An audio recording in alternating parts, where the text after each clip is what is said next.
స్థిర సంపాదన కావాలన్నా ఆ సిరుల తల్లి శ్రీ మహాలక్ష్మీదేవి మన ఇంట స్థిర నివాసి అయి ఎప్పుడూ కూడా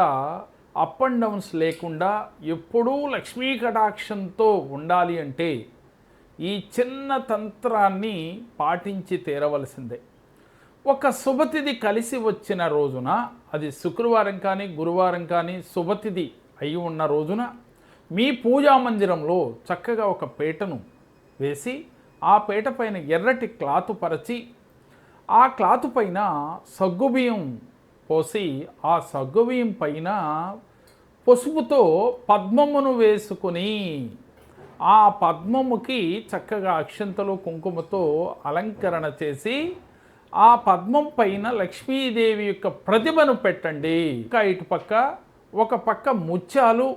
అలాగే ఒక పక్క దక్షిణావృత శంఖాన్ని పెట్టి లక్ష్మీదేవిని మన ఇంట త్రిష్ట వేసుకుని కూర్చో తల్లి అని చెప్పి మనస వాచ కర్మణ మీరు సంకల్పం చెప్పుకుని లక్ష్మీ అష్టోత్తరాన్ని, అలాగే కనకధార సూత్రాన్ని మీరు చేసి మనసులో ఆ తల్లి మీ ఇంట త్రిష్ట వేసుకుని కూర్చున్నట్లుగా భావన చేసి ఓం శ్రీం హ్రీం దారిద్ర వినాశిన్యే ధనధాన్యం సమృద్ధిమ్మే దేహి దేహి స్వాహ అంటూ